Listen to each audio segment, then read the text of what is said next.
percaya kita semua di dalam lindungan Tuhan yang sempurna. Mari kita tundukkan kepala, kita akan berdoa. Bapa, terima kasih Tuhan. Kami mengucap syukur jika Kau sampai dengan pagi ini Kau boleh memberkati kami Tuhan, melindungi kami Tuhan. Dan kami percaya biarlah semuanya ini kami yakin Tuhan, karena Engkau adalah Allah yang dahsyat, Allah yang sanggup menjawab segala pergumulan kami Tuhan di masa pandemi COVID-19 ini Tuhan. Terima kasih Tuhan, terima kasih Roh Kudus atas kasih setiamu, atas kekuatan yang Kau berikan kepada kami Bapa. Terima kasih Roh Kudus, biarlah Engkau adalah Allah yang sungguh baik, teramat baik buat kehidupan kami. Haleluya, haleluya, terima kasih Tuhan. Di dalam nama Tuhan kami Yesus Kristus kami mengucap syukur dan berdoa. Haleluya, amin. Mari kita persiapkan hati kita. Haleluya. Oh.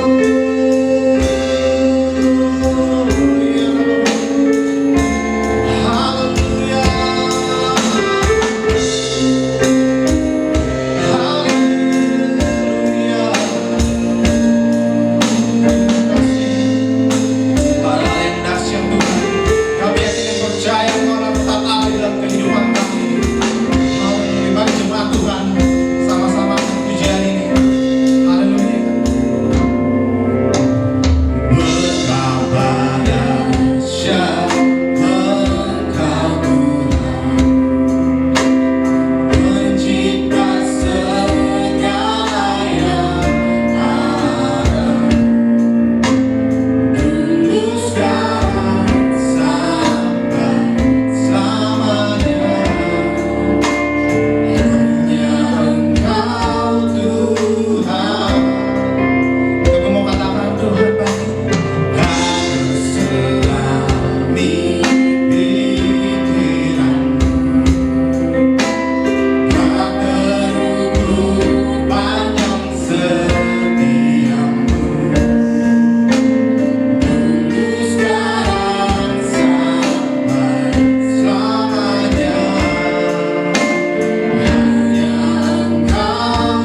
Yesus Engkau ku kau. Yesus Engkau ku kau.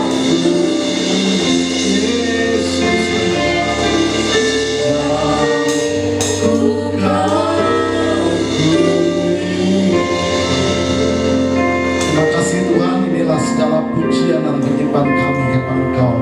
Kiranya supaya itu menjadi sesuatu yang berbau harum semerbak Tuhan, sebagai suatu persembahan yang kudus yang kami sampaikan, kami panjatkan kehadiran Tuhan.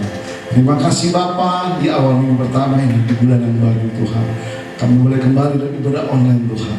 Sebentar kami akan sharing kebenaran firman Tuhan. Kami akan mendengarkan kebenaran Tuhan. Terima kasih Bapa, berbicaralah karena kami siap menerima kebenaran firman Tuhan. Kiranya firman-Mu boleh berkati kami semua, baik hamba-Mu maupun umat-Mu yang mendengarkannya, sama-sama diberkati oleh kebenaran Tuhan. Terima kasih Bapa, di dalam nama Tuhan Yesus kami syukur dan berdoa. Haleluya. Amin. Ya, Shalom Bapak Ibu sekalian, sidang jemaat Tuhan yang ada di rumah masing-masing, jemaat di Yerusalem, jemaat di Manado, Shalom, sehat semua kita. Hari ini kita telah masuki bulan yang baru, itu bulan Juni. Adapun tema bulan ini kita banyak bicara soal tentang keluarga. Memang GBI secara nasional menyandangkan bahwa bulan Juni adalah bulan keluarga. Maka dalam bulan ini kita banyak lagi kembali membahas soal keluarga. Keluarga begitu penting di mana Tuhan. Maka gereja pun menaruh suatu konsen yang besar atas rumah tangga, atas keluarga orang percaya. Dalam minggu ini kita akan bicara tentang harmonisasi hubungan antara pelayanan dan keluarga. Keluarga dan pelayanan suatu hal yang tidak dapat dipisahkan. Dan itu menjadi suatu pembelajaran sangat berarti bagi kita semua. Oleh sebab itu biarlah pada pagi hari ini kita akan sama-sama belajar akan kebenaran Tuhan ini. Ibadah pada pagi hari ini adalah ibadah pertama dalam bulan Juni ini. Biarlah mudah-mudahan bulan yang terakhir kita ibadah online, lalu bulan depan kita akan selalu berjumpa dalam gedung ibadah. Tentang harmonisasi hubungan pelayanan dan keluarga.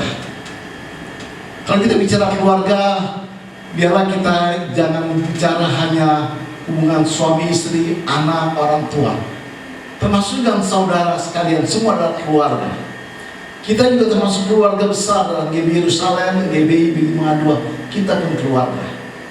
Jadi kita bicara keluarga bukan yang bicara yang sudah menikah, tapi mereka yang masih punya orang tua, ada saudara, kakak, adik, itu pun keluarga. Lalu kalau kita bicara soal pelayanan, konotasinya janganlah kita berpikir bahwa itu mereka yang melayani pelayanan mimbar, baik itu khotbah, pendeta maupun tim-tim yang ambil bagian dalam pelayanan di gereja. Tidak, lebih dari itu kita semua umat Tuhan adalah pelayan-pelayan. Bapak Ibu sebagai jemaat Tuhan itu pelayan, melayani Tuhan di rumah Tuhan untuk memuji, membesarkan nama Tuhan, itu pun pelayan Tuhan. Kita ambil bagian sebagai saksi Tuhan dalam kehidupan kita sehari-hari, itu pun pelayan Tuhan. Jadi istilah pelayan Tuhan adalah sesuatu yang kita kerjakan dengan tujuan untuk kemuliaan nama Tuhan dan juga untuk kebaikan kita. Maka oleh itu pengertian pelayan Tuhan adalah bukan hanya sekedar seorang hamba Tuhan, tapi kita semua orang percaya telah ambil bagian secara otomatis sebagai pelayan Tuhan. Maka pagi hari ini kita belajar bagaimana hubungan harmonisasi antara keluarga dan pelayanan. Seringkali Bapak Ibu kita mendengar bahwa ada orang yang sukses dalam pelayanan tapi tidak sukses dalam keluarga. Ini adalah suatu hal yang sangat memprihatinkan. Bahkan pernah saya saksikan bahwa seorang anak pendeta pun merasa kecewa dengan kehidupan ayahnya, seorang pendeta, seorang khotbah yang baru karunia Tuhan. Dia merasa bahwa dia bukan suatu figur ayah yang baik di tengah keluarga. Dan itu membuat satu shock terhadap hamba Tuhan itu sendiri. Betapa gagal dia di tengah-tengah kehidupan keluarganya. Walaupun kehidupan dalam keadaan berhasil. Maka oleh sebab itu, biarlah melalui perenungan firman Tuhan pada pagi hari ini, kita semua, termasuk saya pribadi, pun diingatkan bahwa hubungan harmonisasi antara pelayanan dan keluarga suatu hal yang tidak boleh dipisahkan. Biarlah kita sukses dalam keluarga, kita pun sukses dalam pelayanan. Ada suatu keseimbangan yang perlu kita jaga. Oleh itu, mari kita baca firman Tuhan dalam Kisah Para Rasul yang ke-10, pasal 10 ayat pertama sampai ketiga. Boleh dibantu dibacakan? Di Kaisarea ada seorang yang bernama Cornelius, seorang perwira pasukan yang disebut pasukan Italia. Ia saleh, ia serta seisi rumahnya takut akan Allah, dan ia memberi banyak sedekah kepada umat Yahudi dan senantiasa berdoa kepada Allah. Dalam suatu penglihatan, kira-kira jam 3 petang, jelas tampak kepadanya seorang malaikat Allah masuk ke rumahnya dan berkata kepadanya, "Cornelius." Ayat keempat, mulai satu ayat lagi. Ia menatap malaikat itu dan dengan takut ia berkata, "Ada apa, Tuhan?" Jawab malaikat itu, "Semua doamu dan sedekahmu telah naik ke hadirat Allah, dan Allah mengingat engkau." Iya. Bagian ini angkat seorang tokoh Alkitab dalam Perjanjian Baru, yaitu Cornelius. Dia seorang perwira, dikatakan perwira pasukan yang disebut juga dengan pasukan Italia. Dia membawa kurang lebih 100 kepada prajurit. Dia sebagai perwira suatu angkatan perang, yaitu dari Italia. Kalau kita lihat dari sosok Cornelius, adalah sosok orang yang saleh, dikatakan oleh kitab suci. Dan saya yakin itulah satu fakta, kenyataan, bahwa dia adalah seorang yang saleh. Karena kita yakin apa yang ditulis Alkitab adalah suatu kebenaran yang hakiki. Dia orang saleh, punya suatu keluarga yang baik dan karakter yang baik dan tulus. Lalu dia adalah seorang yang bertanggung jawab dengan seisi rumahnya, baik terhadap suami, istri, anak, dan juga orang-orang yang sekitar dalam rumahnya. Karena dikatakan bahwa ia serta seisi rumahnya takut akan Tuhan. Mereka hidup dalam pimpinan Tuhan dalam satu rumah. Saya percaya dalam rumah tangga ini ada mesbah doa, ada suatu pemahaman firman Tuhan yang benar, ada hubungan yang baik dengan Tuhan, dikatakan. Saya percaya keluarga ini adalah keluarga yang takut akan Tuhan. Yang ketiga adalah Cornelius, seorang pelayan Tuhan. Selain dia sebagai prajurit, sebagai keluarga, sebagai imam, dia pun sebagai orang yang pelayan Tuhan yang memiliki karunia khusus, yaitu karunia penglihatan. Suatu karunia yang sangat luar biasa, ya. Maka itu dikatakan dia mendapat suatu karunia penglihatan. Dan dalam ayat yang berikutnya dikatakan bahwa terjadi dialog antara dia dengan malaikat Tuhan. Secara luar biasa, suatu karunia dipercayakan kepada seorang abdi Tuhan, sebagai pelayan Tuhan, yaitu perwira yang bernama Cornelius. Kita melihat satu contoh Alkitab ini, di mana tokoh ini menjaga keharmonisasian antara pelayanan dan juga keluarga, yang dia tidak bisa pisahkan sama lain. Kenapa penting harmonisasi keluarga dan pelayanan? Pertama adalah agar tidak menjadi sandungan. Ini yang harus kita camkan bersama, kita semua sebagai umat Tuhan. Biarlah kita harus menjaga harmonisasi. Kenapa? Jangan sampai terjadi menjadi batu sandungan. Yang kedua adalah agar memberikan dampak atau impartasi, agar apa yang kita lakukan untuk kemuliaan Tuhan dapat berdampak, dapat tertular kepada orang lain, nilai-nilai kebaikan, sehingga melalui kehidupan kita orang dapat mengenal Tuhan.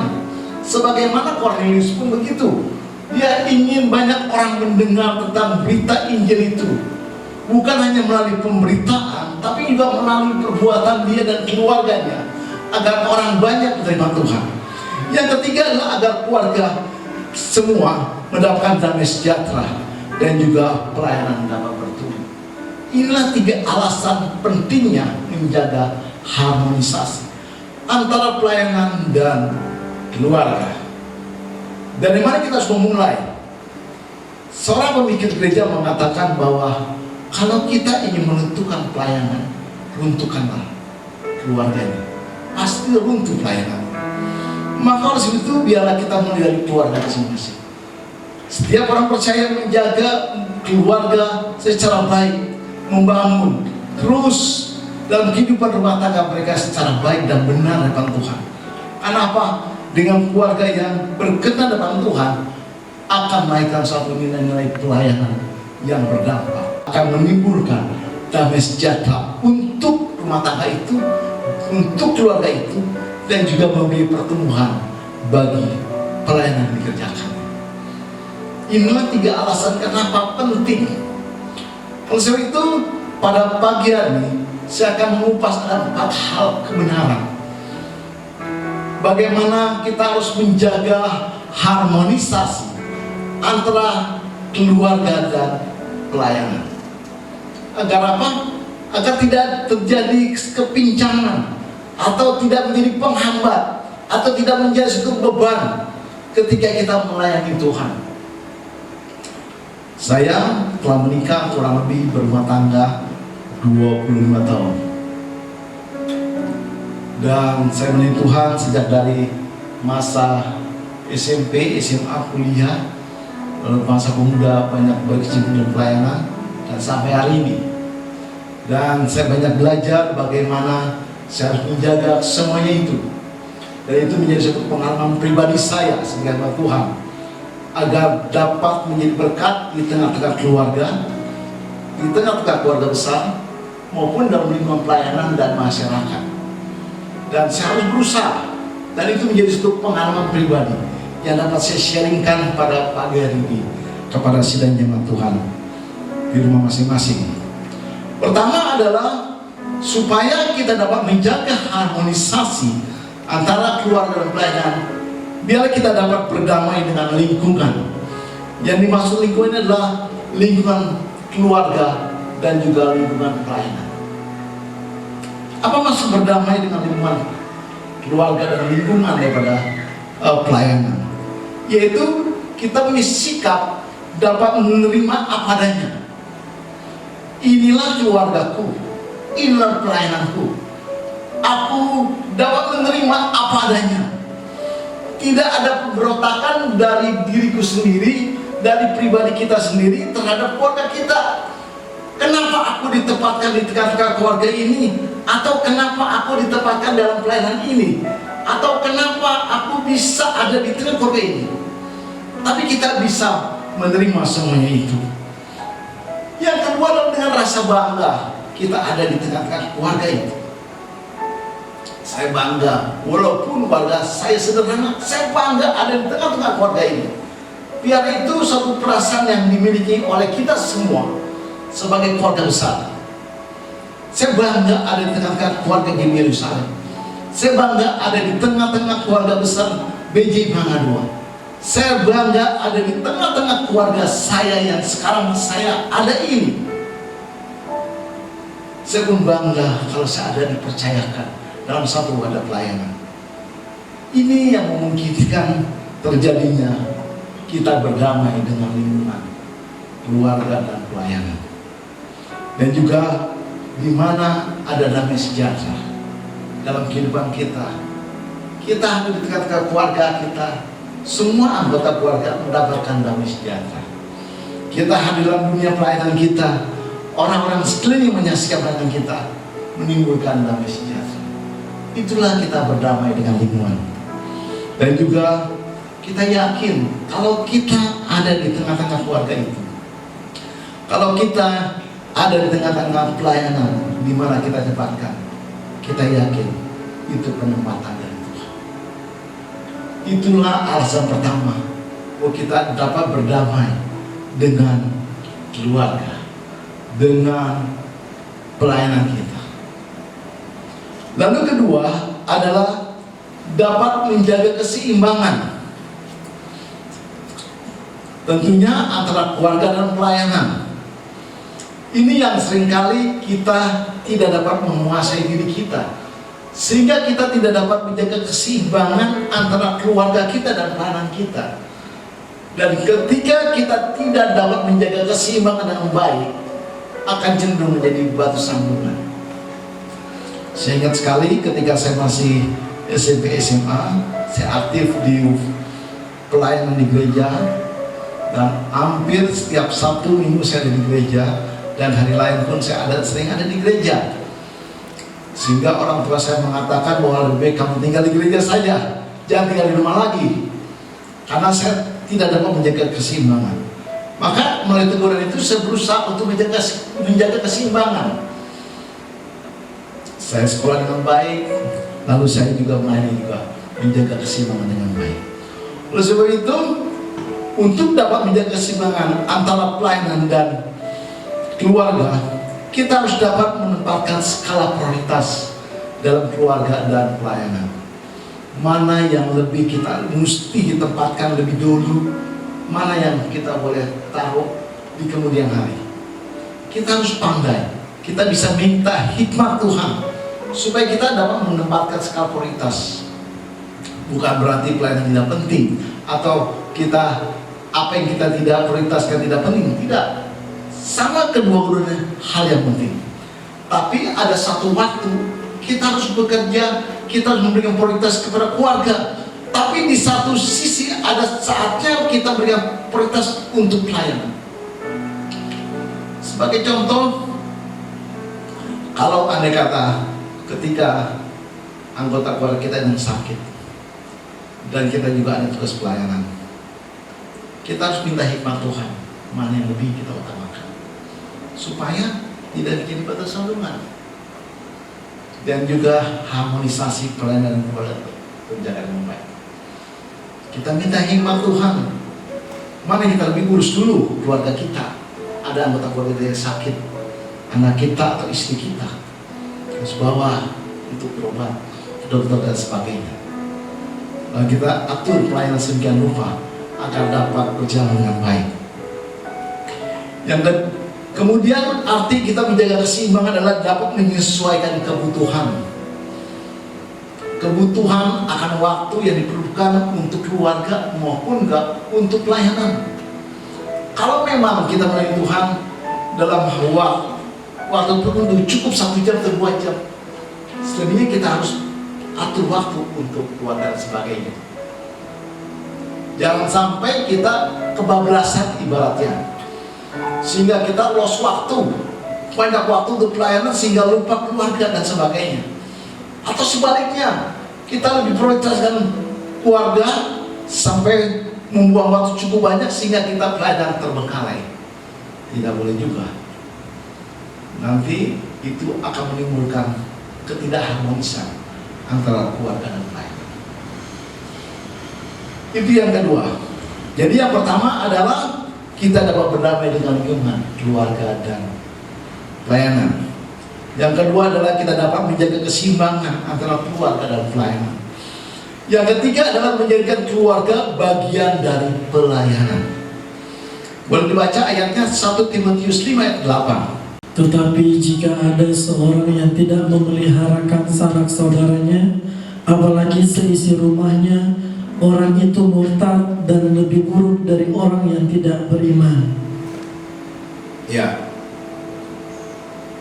Ketika kita tidak memperhatikan sanak saudara, kita disamakan orang yang tidak beriman. Maka oleh sebab itu biarlah kita menjadikan keluarga pun bagian dari pelayanan kita. Kita melayani istri dengan baik, itu pun pelayanan. Kita melayani suami dengan baik, itu pun pelayanan. Kita melayani anak kita, orang tua kita, saudara kita dengan baik, itu pun pelayanan.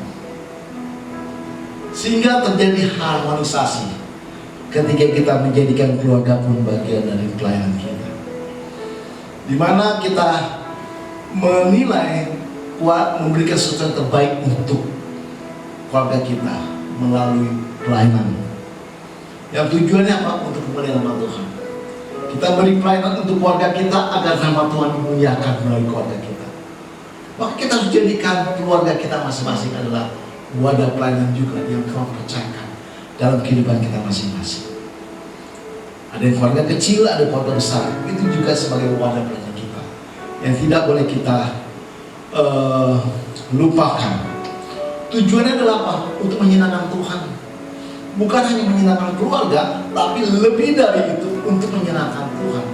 Ketika keluarga kita disenangkan, otomatis juga Tuhan juga disenangkan. Ya. Dan juga mengandung arti di mana kita menjadi keluarga, bagian dari pelayanan adalah menghidupi keluarga menjadi suatu panggilan. Kalau kita ditempatkan sebagai seorang kepala keluarga, biarlah kita menghidupi panggilan kita sebagai kepala keluarga. Kalau kita sebagai ibu daripada anak-anak kita, biarlah kita menghidupi panggilan kita sebagai ibu. Kalau kita dipanggil sebagai anak, biarlah kita menghidupi panggilan kita sebagai anak, di mana kita harus menaruh hormat kepada orang tua kita. Kalau kita sebagai kepala keluarga, kita harus mengasihi istri kita, menyayangi istri kita. Kita harus berani berkorban, sebagaimana Kristus pun rela berkorban untuk jemaatnya. Itulah satu standar yang Tuhan berikan bagi kepala keluarga. Itu berarti kita berusaha untuk menghidupi peran dalam keluarga yang Tuhan percayakan bagi kita, baik sebagai ayah maupun sebagai ibu, sebagai anak, sebagai orang tua. Kita harus menyayangi anak kita, menyayangi keluarga kita dengan baik. Sebagai seorang istri, kita harus menghormati suami kita sebagai kepala rumah tangga kita. Maka itulah yang menjadikan keluarga menjadi bagian pelayanan kita, di mana kita mau belajar menghidupi panggilan kehidupan kita dalam keluarga. Peran kita, baik sebagai ayah, sebagai ibu, sebagai anak, maupun sebagai orang tua, kita hidupi dalam keluarga kita. Itulah tandanya kita menjadikan keluarga bagian dari pelayanan kita. Kemudian yang keempat, yang terakhir, yaitu memiliki rasa kekeluargaan. Mohon maaf, yaitu rasa memiliki akan keluarga dan pelayanan yang tinggi. Kita harus memiliki sense of belonging terhadap keluarga dan pelayanan, menjadi sesuatu yang berharga dan kehidupan kita. Itulah keluargaku yang harus kita jaga. Itulah milik hidup kita, dan juga pelayanan itulah bagian daripada hidup kita. Kita harus jaga dengan baik. Kalau kita merasa memiliki keluarga dan pelayanan, itu bagian hidup dan hidup kita, pasti kita menjaga dengan baik. Maka di dalamnya apa? Ada rasa tanggung jawab. Ketika kita memiliki, kita menjaga, kita harus berusaha menjaga, merawat dengan baik. Baik sebagai kepala keluarga, kita jaga dengan baik keluarga itu, maupun sebagai para pelayan Tuhan, kita menjaga kepercayaan. Ada tanggung jawab yang kita harus kerjakan sebagai pelayan-pelayan Tuhan, sehingga terjadi harmonisasi antara pelayanan dan keluarga. Maka inilah keempat hal yang dapat saya sharingkan pagi hari ini. Yang pertama adalah biarlah kita bisa berdamai dengan lingkungan, baik dengan lingkungan keluarga maupun lingkungan pelayanan, di mana dalamnya kita bisa menerima apa adanya, ada rasa bangga dan ada damai sejahtera. Kita melakukan itu dan kita yakin itu adalah penempatan dari Tuhan dalam kehidupan kita. Yang kedua adalah dapat menjaga keseimbangan antara keluarga dan pelayanan, di mana kita dapat membuat skala prioritas dan kita mendapat sesuatu kebutuhan, baik waktu dan tenaga dan juga finansial, baik untuk pelayanan maupun untuk keluarga. Sekali lagi, pemikir gereja mengatakan, kalau kita ingin menjadi pelayan Tuhan yang kuat, biarlah kita perkuat persekutuan dalam rumah tangga masing-masing dan keluarga masing-masing. Karena melalui keluarga yang kuat menuju suatu gereja yang kuat.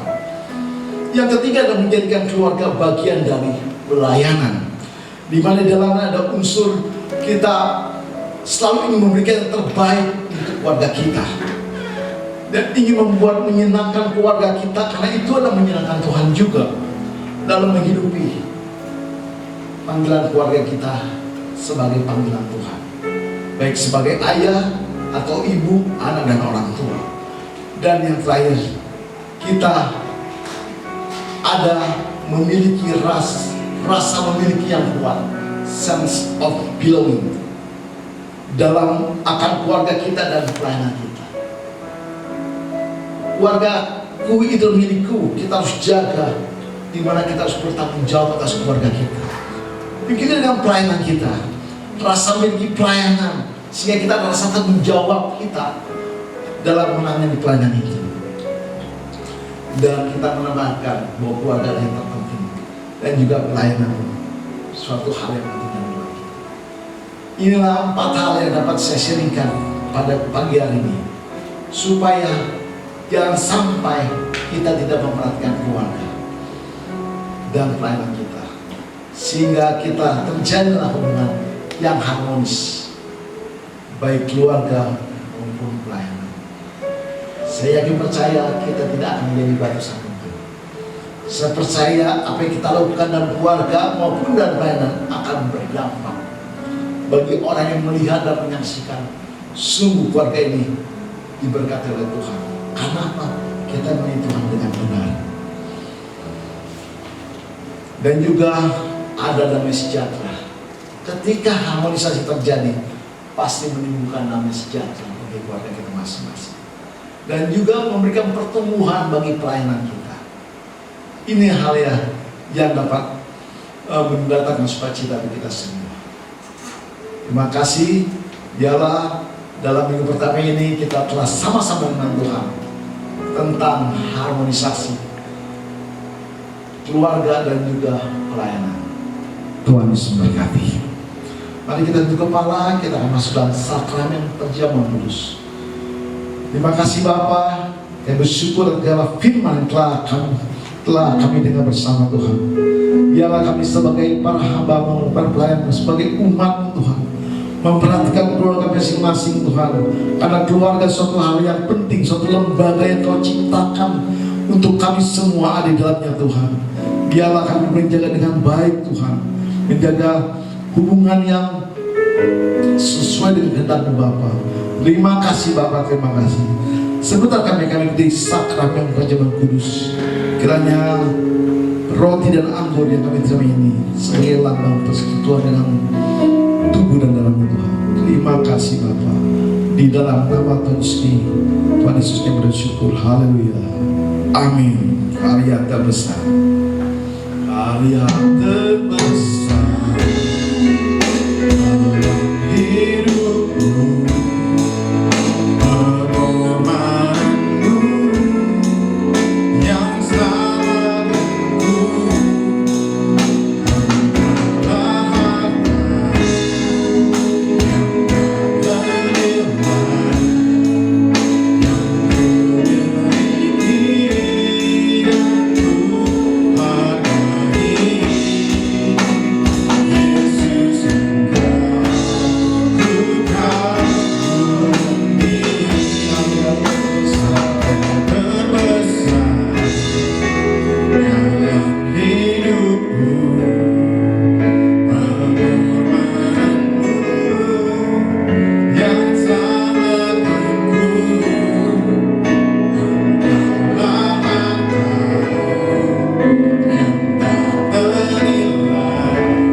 Sakramen yang kudus, sidang Tuhan yang ada di rumah masing-masing. Mari kita siapkan roti atau biskuit dan juga sirup atau anggur atau air putih, air teh boleh. Sama-sama ikuti sakramen perjamuan kudus. Mari kita angkat roti kepala kita sebagai penghormatan kepada tubuh Kristus. Kita akan mendengarkan Tuhan sebelum kita memakan dan meminumnya. Sebab sekali kamu makan roti dan minum cawan ini, kamu memberitakan kematian Tuhan sampai Ia datang. Jadi barang siapa dengan cara yang tidak layak makan roti atau minum cawan Tuhan, ia berdosa terhadap tubuh dan darah Tuhan. Karena itu hendaklah tiap-tiap orang memuji dirinya sendiri, dan baru sudah itu ia makan roti dan minum dari cawan itu. Karena barang siapa makan dan minum tanpa mengakui tubuh Tuhan, ia mendatangkan hukuman atas dirinya. Bukankah cawan ucapan syukur yang atas yang kita ucapkan syukur adalah persekutuan dengan darah Kristus? Bukankah roti yang kita pecah-pecahkan adalah persekutuan dengan tubuh Kristus? Sebab apa yang telah aku teruskan kepada kamu telah aku terima dari Tuhan, yaitu bahwa Tuhan Yesus pada malam waktu ia diserahkan mengambil roti, dan sesudah itu ia mengucap syukur atasnya, ia memecah-pecahkannya dan berkata, inilah tubuhku yang diserahkan bagi kamu. Perbuatlah ini menjadi peringatan akan aku. Apa kasih dan jemaat Tuhan percaya roti kita panggil lambang persekutuan dengan tubuh Kristus? Mari kita makannya dalam nama Tuhan Yesus.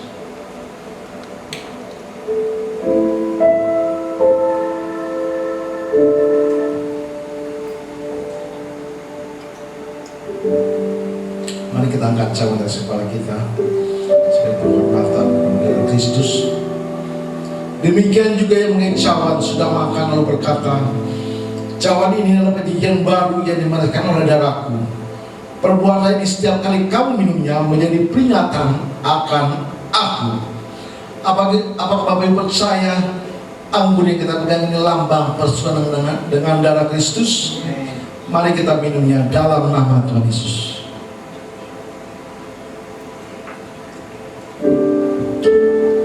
Syukur, terima kasih Tuhan. Apa yang Kau lakukan bagi kami semua, berdoa kami. Bersyukur Tuhan, berdoa kami. Bersyukur istri kami, anak kami, suami kami, orang tua kami. Sehingga kami jadi keluarga yang diselamatkan, sehingga keluarga kami mengalami pengampunan, mulai satu kasih karena daripada Kau. Terima kasih. Kami bersyukur Tuhan, sehingga keluarga kami semua diperdamaikan kepada Bapa. Terima kasih Bapa.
Sama-sama mendengarkan kebenaran Tuhan. Kita juga telah sama-sama ikuti sakramen perjamuan kudus. Ya, ada beberapa hal yang saya akan sampaikan pada pagi hari ini. Kita telah dengar bersama pengumuman dari pemerintah bahwa dalam bulan ini sudah mulai ada kelonggaran, sudah ada beberapa kemudahan, tapi ada beberapa juga yang masih diperketat. Oleh sebab itu, mengacu daripada pengumuman pemerintah, maka kita semua bersepakat akan memulai ibadah di gedung gereja itu pada awal bulan depan, awal bulan Juli. Minggu pertama kita sudah mulai beribadah di gedung gereja dengan ketentuan protokoler kesehatan COVID-19. Di antaranya saya akan sampaikan pada pagi hari ini, yaitu pertama, setiap pengunjung jemaat yang datang ke gereja harus memakai masker. Jika memang tidak bawa masker, gereja akan menyiapkannya supaya tidak terjadi penularan. Yang kedua, harus cuci tangan, baik pada waktu mulai ibadah, sebelum ibadah, maupun sesudah ibadah harus cuci tangan. Lalu yang ketiga, untuk duduk kita harus berjarak kurang lebih 1 meter setiap orang. Dan mungkin kalau untuk yang keluarga boleh berdekatan. Lalu jika ada jemaat yang merasa kurang sehat atau kurang fit badannya, lebih baik tidak datang ke gereja, tapi mengikuti melalui online yang akan ditayangkan sekitar pukul 4 sore. Kita akan tayangkan di YouTube, ya. Jadi Bapak Ibu yang merasa kondisi itu punya kurang fit atau kurang sehat, lebih baik ikuti ibadah melalui online, ya. Kemudian untuk ibadah sekolah minggu kita akan mulai di minggu ketiga.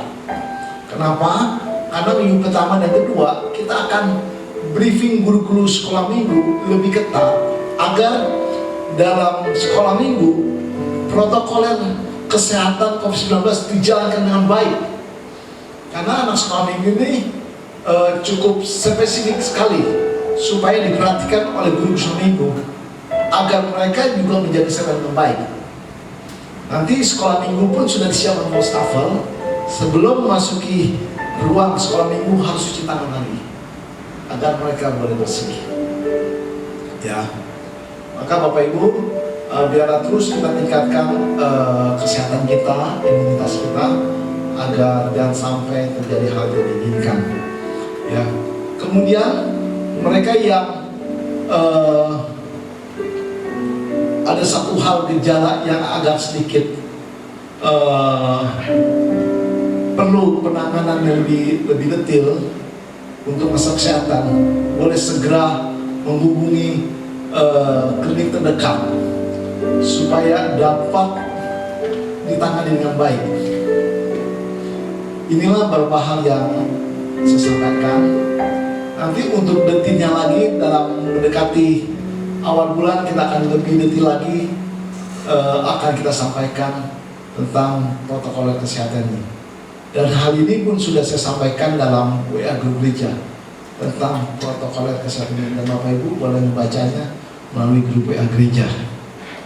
Ya, karena ini minggu pertama, jika memang Tuhan gerakan bagi Bapak Ibu sekalian untuk dapat memberikan mengembalikan perpuluhan melalui online, rekening boleh ditransfer, lalu juga persembahan.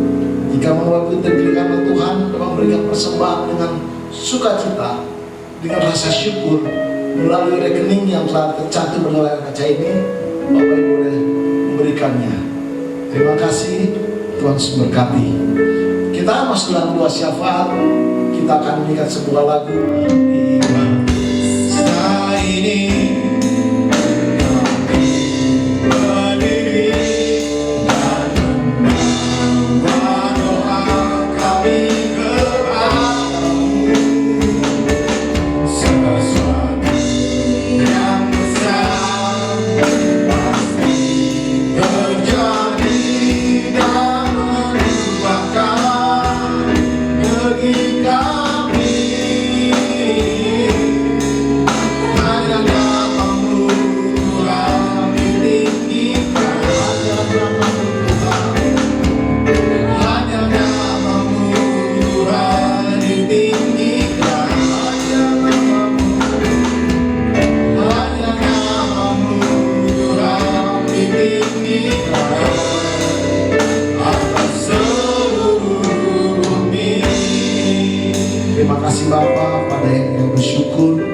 segala pimpinan Tuhan pada akhir dalam ibadah online pada pagi hari Tuhan Yesus. Saat ini hamba bawa doa bagi bangsa kami Indonesia, lawan bangsa bersama Tuhan. Mampukan para pejabat ini dan kami dapat menjalankan pemerintahan dengan baik Tuhan. Mampukan para tim gugus tugas Tuhan menjalankan kepercayaan untuk penanganan daripada pandemi COVID-19 ini Tuhan Yesus. Biarlah Tuhan tolong bagi tim medis, dokter, perawat, dan relawan, serta TNI Polri dan juga kepala daerah yang terkait di dalamnya Tuhan, yang terus berjuang, yang terus menangani ini, agar terus Tuhan dapat menyelesaikan dengan baik segala tugas yang dipercayakan Tuhan, sehingga Indonesia boleh bebas daripada pandemi COVID-19 Tuhan Yesus. Terima kasih Bapa, masyarakat sependatanganmu, Hamba berdoa di sidang jemaatmu Tuhan, yang saat ini mengalami kelemahan tubuh, Tuhan tolong pimpin mereka semua, agar mereka boleh dipulihkan di dalam nama Tuhan Yesus. Mereka dapat pemulihan dan pemulihan Tuhan. Terima kasih Bapa. Dan juga mungkin ada problem lain, masalah keluarga, masalah ekonomi dan sebagainya Bapa. Hamba percaya Tuhan yang selalu menolong. Ada 1000 cara Tuhan menolong kehidupan kami Bapa. Terima kasih Tuhan, terima kasih. Kami umat-Mu siap menerima berkat-Mu Tuhan. Mari sidang jemaat yang saya kasih, kita mengatakan arahkan hati dan pikiran kita kepada Kristus sebagai kepala gereja kita dan menjadi pusat kebenaran hidup kita. Terimalah berkat dari Allah Bapa di surga melalui kasih rahmat daripada Putra yang tunggal di dalam persekutuan yang manis dan indah dengan Roh Kudus, mulai saat ini sampai Maranatha. Tuhan Yesus datang kembali. Kita semua yang percaya dan telah menerima berkat Tuhan, mari kita sama-sama katakan amin.